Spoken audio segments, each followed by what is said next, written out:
देखो लिखा है पोलर रीजन्स। कल हमने थोड़ा सा बताया था कि पोलर रीजन्स एक्सट्रीम ठंडे होते हैं, बहुत ज़्यादा ठंडे होते हैं। ठीक, यहाँ पे बर्फ से एरिया ढके रहते हैं, बहुत ठंडे होते हैं। साल भर के ज़्यादातर पार्ट बहुत ज़्यादा ठंडे होते हैं। 6 महीने तक वहाँ पे सूरज निकलता नहीं है, 6 महीने तक डूबता नहीं। क्यों नहीं होता वो हम लोगों ने कल वहाँ पे कोई रहता है कि नहीं? हम रहते हैं वहाँ, रहते हैं वहाँ पे। अभी इग्लू जानते हो? इग्लू क्या होता है? बर्फ का घर होता है, इसके अंदर वो बना बना के लोग रहते हैं। अभी आगे सब जान जाओगे। देखो लिखा है इन द विंटर्स, सर्दियों में। वहाँ की जब सर्दियाँ होती, सोचो नॉर्मल दिनों पे वहाँ पे बर्फ गिर रही, और जब वहाँ पे खुद की सर्दियाँ हो रही तब वहाँ पे टेम्परेचर -37 डिग्री सेल्सियस तक चला जाता है। -37 डिग्री, 0 डिग्री सेल्सियस पे बर्फ जमना स्टार्ट हो जाती है। -37 मरेंगे लिखा है animals living there have adapted to this severe conditions. वहाँ पर जो एनिमल्स रह रहे हैं पहले से, वो इस सीवर कंडीशन के लिए अपने आप को अडॉप्ट कर चुके हैं। समझ रहे हो? जैसे अभी जाओ let us see how they are adopted. हम देखेंगे कि कैसे वो वहाँ पे अडॉप्ट हुए हैं। इसके दो एग्जांपल दिए हुए हैं, पोलर बियर और पेंगुइन। ठीक, अब पोलर बियर और पेंगुइन के बारे में हम थोड़ा सा ज्ञान प्राप्त करेंगे। थोड़ा सा पहले पोलर बियर के बारे में देखते हैं। लिखा है पोलर बियर है व्हाइट फर, की बॉडी पे व्हाइट फर पाए जाते हैं। हम लोग कह रहे हैं फर क्या होता है? जैसे डॉगी होता है, उसके मुलायम से रोज होते हैं वही। So that they are not easily visible in the snowy white background. White fur होते हैं, इसलिए उनको बर्फ में आसानी से देखा नहीं जा पाएगा। आगे पढ़ लो, लिखा है वाइट फर होते हैं, इस वजह से उनको बर्फ में आसानी से देख नहीं पाते, यानी कि उनका जो शिकार करने आएगा वो आसानी से उनको देख नहीं पाएगा। It protects them from their predators, शिकारियों से उनको बचाता है। आगे लिखा है वाइट फर होने की वजह से वो अपना शिकार भी आसानी से पकड़ पाते हैं। बर्फ में छुपे चले गए, शिकार के पास पहुंच गए। To protect them from extreme cold they have 2 thick layers of fur. उनको एक्सट्रीम कोल्ड से बचाने के लिए उनकी बॉडी पे 2 लेयर होती है फर की। कितनी? 2 लेयर। और भी होता है, इसके अलावा भी कुछ होता है। एक पहले बालों की लेयर, एक और फिर उसके नीचे एक और बाल होते हैं, मतलब कि डबल। कैसे डबल? देखो 2 तरीके के बाल होंगे उनकी बॉडी में, थोड़ा डिफरेंस होगा दोनों में। एक लेयर थोड़ी सी ऊपर और एक लेयर थोड़ी सी नीचे होगी। अब ये प्रैक्टिकली देखोगे तभी समझ पाओगे, ऐसे कैसे बताएंगे। पोलर बियर के बारे में बातचीत चल रही है। ठीक, पोलर बियर के बारे में। तो पोलर बियर के बारे में पहला बताएंगे, डबल लेयर फर होता है, स्किन के नीचे फैट होता है। अभी देखो क्वेश्चन कैसे आएगा वो भी समझ लो, और ज़्यादा दूर नहीं, हाफिली में नहीं। तो क्वेश्चन ऐसे आएगा कि पोलर बियर ने इतने एक्सट्रीम कंडीशंस में अपने आप को कैसे अडॉप्ट कर रखा है। ठीक, तो बताओगे कि उनके जो डबल लेयर फर होता है, क्या है? डबल लेयर फर। ठीक, फिर दूसरा पॉइंट अभी लिखो नहीं, समझ रहे हैं? डबल लेयर फर, और उसके अलावा फैट होती है स्किन के नीचे, और वो इतना स्लोली चलते हैं। अगर वो थोड़ा सा भी तेज चल दें तो उनकी बॉडी में इतनी ज़्यादा गर्मी बन जाएगी कि वो ओवरहीट हो जाएंगे, यानी कि गर्मी से परेशान हो जाएंगे। सोचो बाहर बर्फ पड़ रही है, उनके अंदर गर्मी भरी पड़ी है। दौड़ा, अगर उनको, यही तो बात है कि अगर उनको कोई जानवर दौड़ा ले शिकार करने के लिए, वो भागे, तो हो सकता है अपनी गर्मी की वजह से बेहोश होकर मर जाए। तो ये भी नुकसान है मुझे। और क्योंकि उनकी बॉडी से हीट बाहर ही नहीं पा रही, इतना ज़्यादा वो इंसुलेटेड। वहाँ पे कैसे जाना? कहाँ एक के बारे में पढ़ोगे कि सबके बारे में एक ही बार पोलर बियर समझ लिया? ठीक, आगे देखो। They have double layer fur. लिखा है physical activities on warm days necessitate cooling, so the polar bear goes for swimming. गर्मियों में जब बाहर भी गर्मी पड़ रही और वो इधर उधर टहल रहे हैं, तो उनकी बॉडी के अंदर बहुत ज़्यादा गर्मी बनी हुई है, तो बेचारों को ज़बरदस्ती नहाने जाना पड़ता है। समझ रहे हो नहीं? It is a good swimmer. अब जब उनको, अब ऐसा तो नहीं कि एक ही पोलर बियर तैरने गया, पूरे के पूरे जितने भी पोलर बियर होंगे सबको तैरने जाना पड़ता होगा, तो इसी चक्कर में वो अच्छे स्विमर हो गए। मजा ही नहीं आया। जो अगर उनको देखो फालतू में उनको नहाना पड़ रहा, क्योंकि उनकी बॉडी ऐसी बनी हुई है कि उसमें थोड़े भाई अगर वो मूव कर रहे हैं तो उनकी बॉडी में क्या हो जाए, गर्मी पैदा हो जाए। तो इस चक्कर में उनको क्या करना पड़ रहा, तो नहाएंगे। ऐसा तो नहीं कि मैं बाल्टी मग और सावन लगा हुआ है, कहीं पानी भरा वो डूबना पड़ेगा। तो इस चक्कर में बेचारे ये एक एडाप्टेशन हो गया उनकी बॉडी के अंदर कि दे आर गुड स्विमर। जब यहाँ पे लिखोगे कैसे अडॉप्ट हुए पॉइंट बना बना के, तो उसमें ये भी लिखोगे कि वो अच्छे स्विमर है, उसके पीछे का रीजन भी बताओगे। देखो रीजन भी बताना, थोड़ा सा अपने दिमाग को खोलो, बड़ा सोचो कि ऐसा क्यों। अगर देखो जब तक तुम सिद्ध नहीं कर सकते कि ऐसा क्यों, कुछ भी अगर तुमसे कोई पूछे कि ऐसा क्यों, जब तक वो बता नहीं पा रहे इसका मतलब तुम साइंस नहीं पढ़ रहे हो। कोई भी क्वेश्चन का जवाब अगर तुमसे कोई पूछे कि ऐसा क्यों और तुमने जवाब दे दिया, इसका मतलब तुम साइंटिफिकली जवाब दे रहे हो। समझ रहे हो नहीं? अगर वो तैर रहा पानी में, अच्छे से तैर रहा है, तो ऐसा क्यों अगर तुमने बता दिया तो मतलब तुमने क्या पढ़ा है? पोलर बियर पानी में अच्छे से क्यों तैर लेता है? क्योंकि उनको तैरना पड़ता है, उनको अपनी बॉडी की गर्मी को मिटाने के लिए पानी में कूदना पड़ता है। पानी में अब जैसे छोटा बच्चा है, मान लो पोलर बियर का एकदम छोटा था, उसको कुछ नहीं पता अभी, सिर्फ उसको एक चीज़ पता है कि खाना कैसे खाया जाता है। वो थोड़ा सा मूव किया इधर उधर, उसकी बॉडी में अपने आप गर्मी बन जाएगी। तो उस गर्मी को मिटाने के लिए क्या करेगा? नॉर्मल सी बात है, वो क्या करेगा? पानी में कूद जाएगा। अब पानी में कूद गया, उसने कभी जीवन में अपने जब से पैदा हुआ आज तक पानी में नहीं कूदा, तो हाथ पर छटपटाएगा कि नहीं छटपटाएगा? बाहर निकलने का प्रयास करेगा। अब जाहिर सी बात है कि वो निकल ही आएगा, क्योंकि उसके हाथ पंजे ऐसे बने वो बाहर निकल आएगा। तो जब उसकी गर्मी लगेगी, उसको पता चला कि पानी में गिर जाए तो गर्मी शांत हो, फिर कूदेगा। तो इस चक्कर में अपना समय कहाँ बिता रहा है? पानी। तो अच्छा तैराक हो जाएगा नहीं हो जाएगा? बस ये रीजन लिखना है। लिखा है देखो, its paws are wide and large, इनके जो पंजे हैं चौड़े होते हैं, बड़े होते हैं, ठीक है। Which help it not only to swim well but also walk with ease in the snow. अब ये बड़े बड़े पंजे, चौड़े चौड़े पंजे सिर्फ पानी में तैरने में ही मदद नहीं करते हैं, बर्फ में चलने में भी मदद करते हैं। जितना ज़्यादा एरिया संपर्क में आएगा उतना ज़्यादा बढ़िया है। तो ये कौन सी बात बताओगे भाई? बात यह है कि अगर हमको कोई चीज़ को मूव कराना है, किसी चीज़ पे ध्यान से समझना थोड़ी देर के लिए, अगर हमको किसी चीज़ को किसी दूसरी चीज़ पे मूव कराना, मान लो हमारे पास एक ट्रक है, क्या है? ट्रक। उस पर हमको नॉर्मल लोड डालना, नॉर्मल एकदम हल्का सा, ठीक है, लोड मतलब वो जो ट्रक है हमारा, वो कम लोड लेकर के एक जगह से दूसरी जगह जाएगा, तो उसमें सिंगल टायर होता है कि नहीं होता? लेकिन वही ट्रक अगर उसमें और ज़्यादा लोड डाल देना, तो उसी टायर के साथ में एक और टायर जोड़ देते हैं, करते हैं कि नहीं करते? यानी कि उस ट्रक का और अर्थ का जो संपर्क है वो डबल कर दिया। अब उसके ऊपर लोड ज़्यादा ला सकते हैं। अब जब उसको रोकेंगे हम, तो ट्रक के पहिए का और अर्थ का संपर्क डबल हो रहा है, तो रोकने में भी आसानी हो गई, चलाने में भी आसानी हो गई। अब यहीं पे अगर और लोड लादना है तो क्या करेंगे? और पहिया और टायर और उसमें ऐड करो, है ना।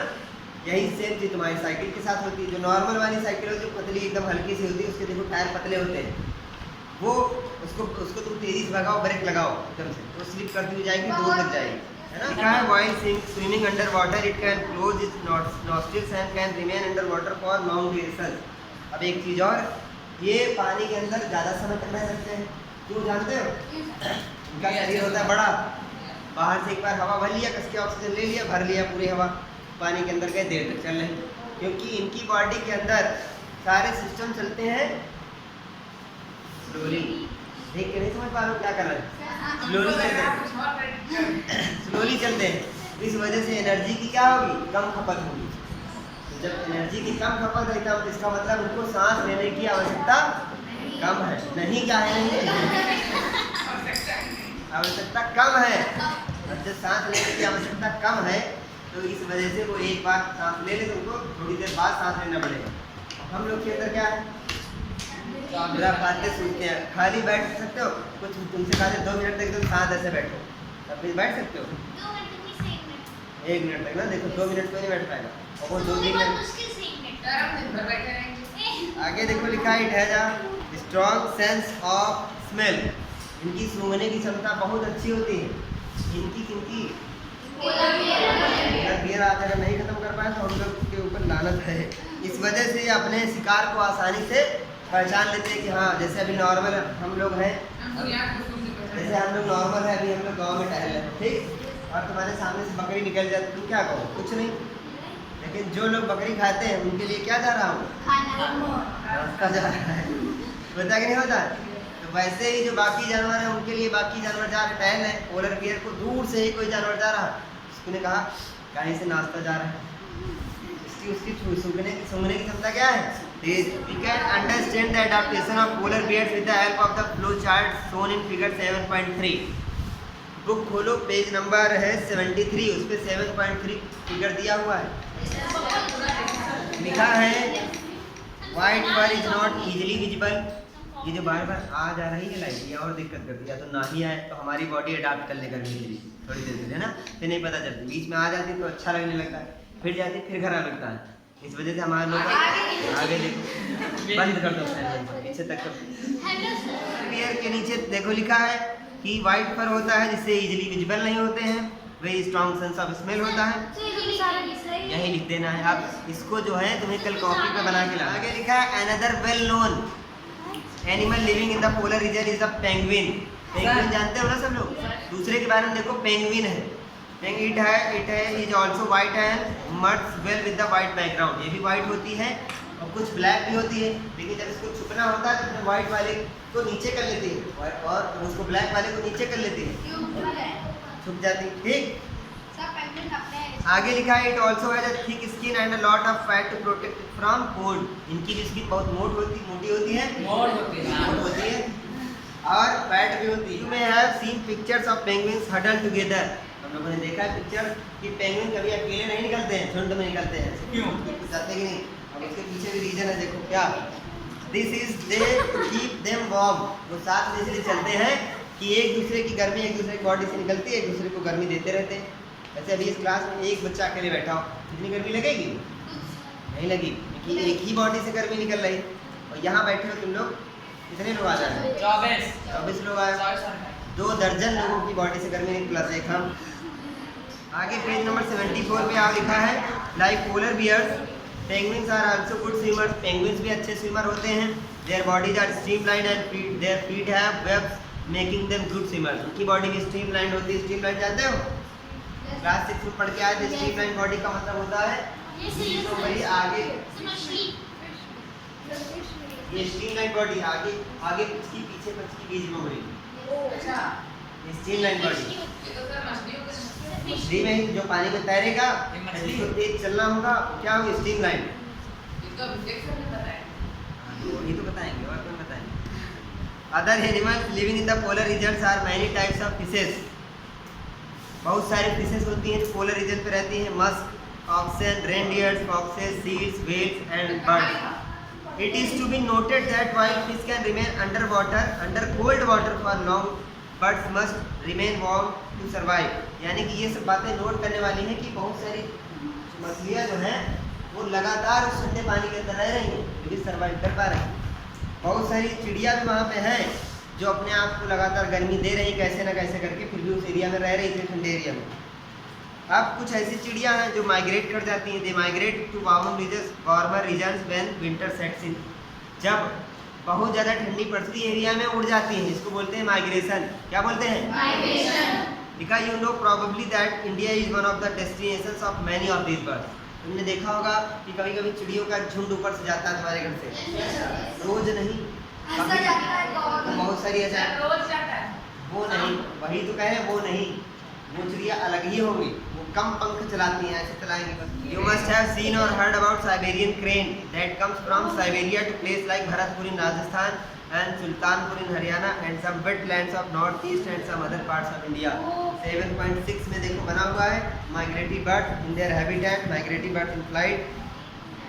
क्या होता है? देखो ये साइबेरिया में रहती, जहाँ पे बहुत ज़्यादा जब ठंडी पड़ जाती है तब ये ब्रीडिंग नहीं कर पाती, यानी कि अंडे बच्चे नहीं दे पाती। ठीक, तो ये दूसरे एरिया में उड़ के आती है। अब ये इतनी ज़्यादा दूर से आ रही है, यहाँ से मुंबई तक की दूरी जानते हो कितनी? 15। तो ये अपने कंट्री की बात हो रही है और वो दूसरे कंट्री से आ रही है। अब तुम्हारा होमवर्क ये है कि तुम साइबेरियन क्रेन्स के बारे में गूगल करके आओ कि कितने किलोमीटर से आती हैं। सबसे ज़रूरी बात यह है कि वो इतनी दूर से उड़ के आ रही हैं, उनके पास ना गूगल मैप है, ना रास्ते में कोई पान की गुमटी है, ना कोई सब्जी वाला। कैसे वो वहाँ से उड़ी सीधे इंडिया ही आई? वो उड़ते हुए जा रहे थे, अचानक हवा का झोंका इधर मुड़ जाए, लेकिन ऐसा हुआ? वो वहाँ से चली हर साल क्या अडाप्टेड, कैसे अडाप्टेड? वही तो नहीं बताएंगे, ये तो पता करके आना है, गूगल करके आना है। तुम्हारी बुक में नहीं है लिखा है Some migratory birds travel as much as 15,000 kilometre to escape the extreme climatic conditions at home। यानी कि इनके घर में जब बहुत ज़्यादा क्लाइमेट एक्सट्रीम हो जाता है, सहने योग्य नहीं बचता है, तब ये 15,000 किलोमीटर तक भी ट्रैवल कर जाती हैं। कितने? लिखा generally they fly high where the wind flow is helpful and the cold conditions allow them to disperse the heat generated by their flight muscle. ये ज़्यादातर सामान्यतः हम लिखा है कि ये ऊंचाई पर उड़ती है, काफ़ी ऊंचाई पर उड़ती है, क्योंकि ऊपर जो है हवा का प्रेशर कम होता है, आराम से उड़ सकती है, और ऊपर मौसम क्या है, ठंडा भी रहता है। तो ठंडे की वजह से लगातार इनके पंख चल रहे हैं, तो इनकी बॉडी में हीट ज़्यादा नहीं रहेगी, तो उनको ठंडक भी मिलती रहेगी। दो बातें, ठीक। आगे लिखा but how these birds travel to the same place year after year is still a mystery. ये आज तक अभी तक एक मिस्ट्री है, मिस्ट्री नहीं, मिस्ट्री।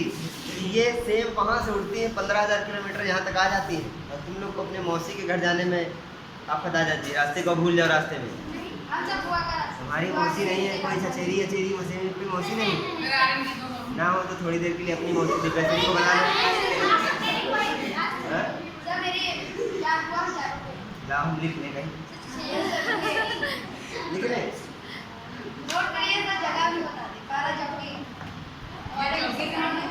चौकी में रहती तुम्हारी बुआ? पारा चौकी है, पारा थाना है। अरे वो सब चौकी लगाते हैं। हमको पता है जरा। हमारी भी बुआ वही रहती है। अरे तो बताइए जीवा। तो हम भी उधर से जाते रहते हैं। अरे सर एक दिन जब चलिएगा चलेंगे हम पैदल जाते हैं। हम बस शुरू कर देंगे। पैदल जाते हैं। और क्या?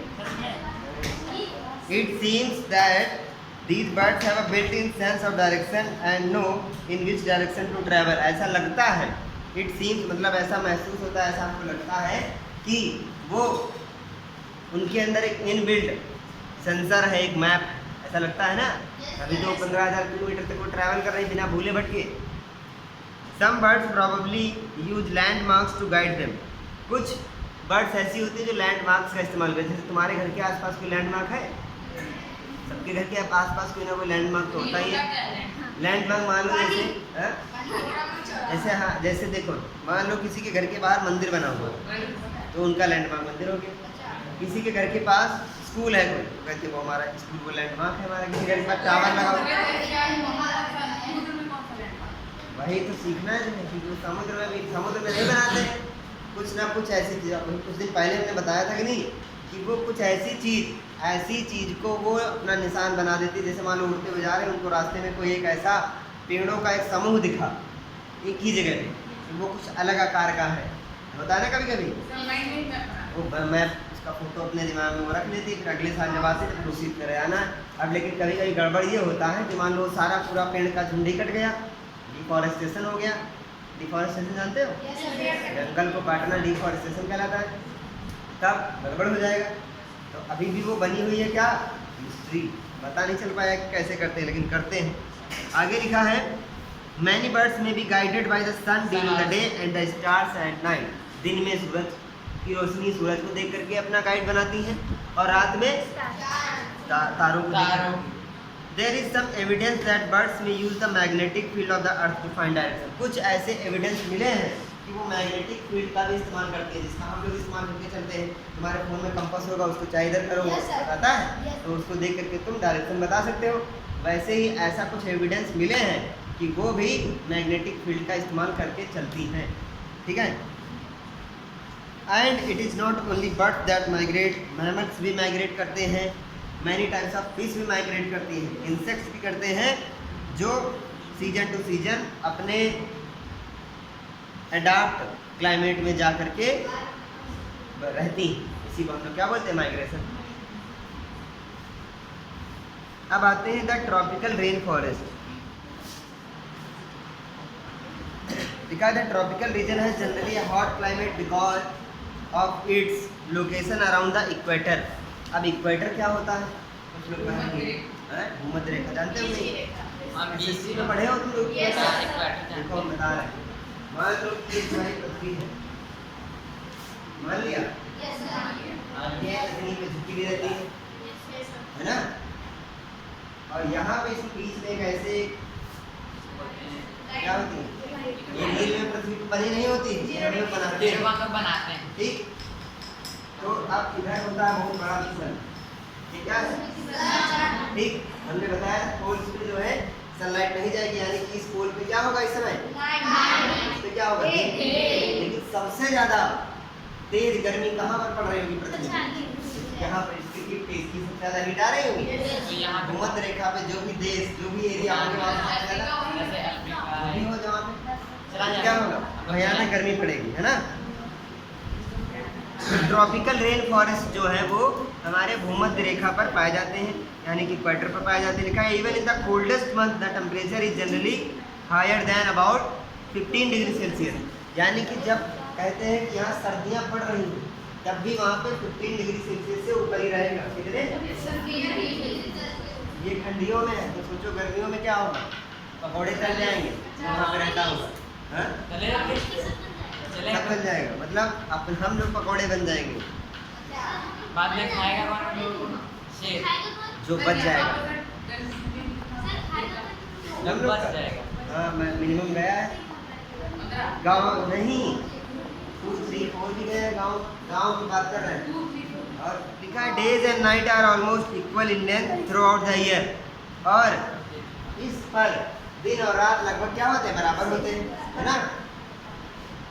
और क्या लिखा है, एन इम्पोर्टेंट फीचर, नहीं, these regions get plenty of rainfall, इन पे पर्याप्त मात्रा में रेनफॉल होती है, प्लेंटी ऑफ, है ना। आगे लिखा है an important feature of this region is the tropical rain forest, an important feature of this region is the tropical rain forest, यानी कि इन एरियाज का एक इम्पॉर्टेंट फीचर ये है कि यहाँ पे ट्रॉपिकल रेन फॉरेस्ट पाए जाते हैं। क्या पाए जाते हैं, जिनके बारे में हमको पढ़ना है। क्या है, देखो लिखा है tropical rain forest are found in Western Ghats and Assam in India, South East Asia, Central America and Central Africa, यानी कि ये कहाँ तो सेंट्रल अमेरिका में ठंडी पड़ती, कौन बताया, अमेरिका में पड़ती ना, किसकी बात कर रहे हैं। तो यानी कि यार जितने नाम हम लोगों ने ये अभी बताए हैं ये सारे के सारे इक्वेटर पर पाए जाते होंगे। अरे बोलो, पाए जाते होंगे। Because of continuous warmth and rain, this region supports wide variety of plants and animals. देखो कितनी बढ़िया बात बताई कि लगातार वहाँ पे वार्मथ यानी कि गर्माहट रहती है और बढ़िया बारिश होती है। यहाँ पे हमको तरह तरह के क्या मिलते हैं, प्लांट्स एंड एनिमल्स मिलते हैं। जो चाहेगा, देखो अगर तुम चाहोगे कि हम बेस्ट जगह पे रहें तो क्या ढूंढोगे, कैसी जगह। अभी तुम लोग इस जगह से बोर हो गए, बचपन से यही हो, तो तुम चाहते हो कि हम बर्फ वाले क्षेत्र में जाएं, है ना। लेकिन इमेजिन करो तुम सुबह उठो और तुम्हारे घर में जो कार है तुम्हारी उसके ऊपर बर्फ लदी हुई है, और तुम्हारे घर में खाना बनाने के तुमको अगर कुछ चाहिए वो भी तुम्हारा सब बर्फ में ठंडा हुआ है, पूरा घर तुम्हारा लॉक हो गया, दरवाजा नहीं खुला, बर्फ बाहर गिर रही, कितना बवाल होगा। रास्तों पे गाड़ियाँ नहीं चल रही, कैसे कहीं जाओगे, अच्छा लगेगा। Major types of animals living in the rain forest are monkeys, apes, gorillas, tigers, elephant, ये सब जानवरों के, और इसके अलावा कुछ इंसेक्ट्स भी हैं जो कहाँ रहते हैं, ट्रॉपिकल रेन फॉरेस्ट में। समझ रहे हो कि नहीं। लिखा है लेट अस रीड, चलिए हम सब पढ़ते हैं किसके बारे में, adaptation of this animals to a hot and क्या, यानी कि ऐसे एरिया में रहने के लिए जो ये एनिमल्स के नाम बताए गए हैं, जो इंसेक्ट्स के नेम बताए गए हैं, ये किस प्रकार अडाप्ट हुए हैं, ये अपनी बॉडी को कैसे वहाँ पे सर्वाइव कर पा रहे हैं। ऐसे कोई बड़ी बात नहीं वहाँ पे सर्वाइव हो पाना, लेकिन कुछ ना कुछ तो इनकी बॉडी में अडाप्टेशन हुआ होगा।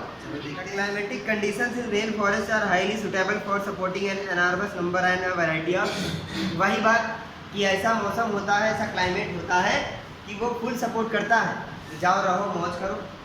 आगे लिखा है और since the numbers are large, लोग वहाँ पे ज़्यादा हैं, लोग मतलब समझ रहे हो, सिर्फ व्यक्ति नहीं, कीड़े मकोड़े जानवर सब वहाँ पे बहुत ज़्यादा हैं, है ना। There is intense competition for food. अब बात देखो, एक जगह से फ़ायदा मिल रहा है तो दूसरी जगह से नुकसान, थोड़ा सा समझने की ज़रूरत है। यहाँ पे कुछ एक ज़रूरी बात है, थोड़ा सा यहाँ पे ध्यान देने वाली बात है, बाकी फिर अपना दिमाग जो है फिर ऑफ कर देना। थोड़ी देर के लिए ऑन कर सकते हो। बात ये है जैसे इन्होंने कहा कि ट्रॉपिकल रेन फॉरेस्ट में सारी चीज़ें बढ़िया हैं, वहाँ पे जो भी रहता है उसके लिए सब कुछ सुटेबल है, रहो मौज करो वाली बात है। लेकिन वहाँ पे एक बात उल्टा है, क्या कि वहाँ पे नंबर ज़्यादा है, यानी कि जनसंख्या ज़्यादा है, और सिर्फ एक पार्टिकुलर चीज़ की जनसंख्या नहीं ज़्यादा है। वहाँ पे बंदर ज़्यादा होंगे, वहाँ पे शेर ज़्यादा होंगे, वहाँ पे सब जितने भी अभी एनिमल्स के नेम बताए हैं वो सब क्या होंगे, ज़्यादा होंगे, दूसरी जगहों से क्या होंगे, ज़्यादा। तो सब में एक दूसरे में कंपटीशन होगा, काहे के लिए, अब इस कंपटीशन से बचने के लिए, यानी कि मान लो हिरन भी टहल रहा जंगल में, किस चीज़ के लिए, फूड के लिए, इधर से बाघ भी टहल रहा, किस चीज़ के लिए, तो आपस में कंपटीशन में कौन जीतेगा,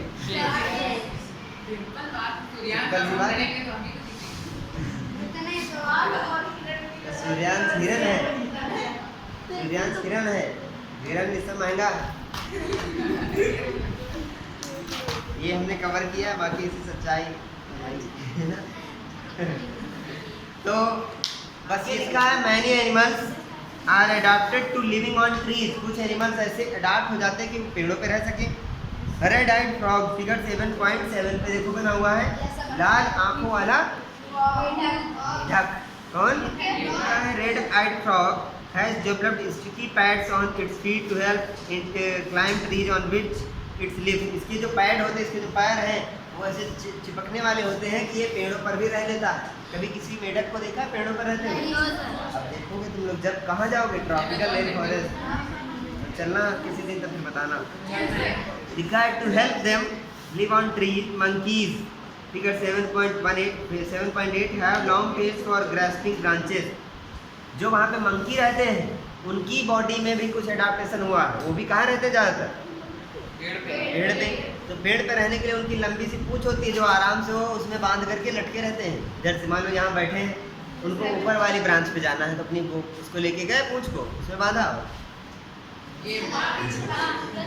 सिर्फ देखो भावनाओं समझ गए ना, समझ गए कि नहीं?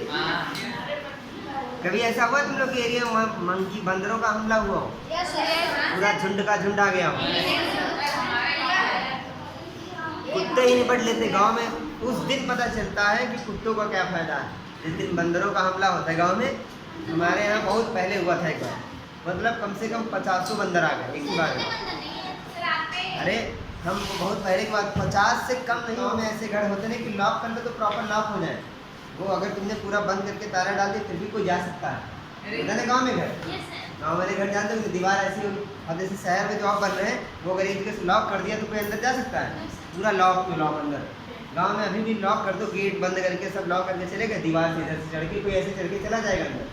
गांव में होता है कि नहीं, नॉर्मल घर होते। तो वैसे सबके घर अब वो कैसे बंद करें सब। आप उस दिन सबके दिमाग में आया कि काश हमने लॉक करके बनवाया। उस दिन गाँव में पता चला कि कुत्तों की क्या अहमियत है। जब 50 बंदर आए उधर से 100 कुत्ते चले आए पूरे गाँव में, दौड़ाए पड़े हम। अब बस कुत्तों में चिपकने वाले पैर नहीं थे, वरना वो पेड़ पे चढ़ जाते। पेड़ के नीचे से उन्होंने पूरा खौफ घेर करके खड़े हैं सारे बंदर। कुछ किसने भगाया? मंकियों के बारे में, their hands and feet are such that they can easily hold on to the branches. उनके हाथ पैर बहुत मजबूत होते हैं कि ब्रांच में एक हाथ से भी ऐसे टंगे रहे, काफ़ी मजबूत हम लोगों से होते हैं। इसलिए कभी बंदर जब चांटा मारता है तो पता चलता है कि कुछ पड़ा है। लिखा है as there is competition for food. जैसा कि हमें पता चला है कि वहाँ पे फूड के लिए कंपटीशन होता है। कहाँ पे? ट्रॉपिकल रेन फॉरेस्ट में।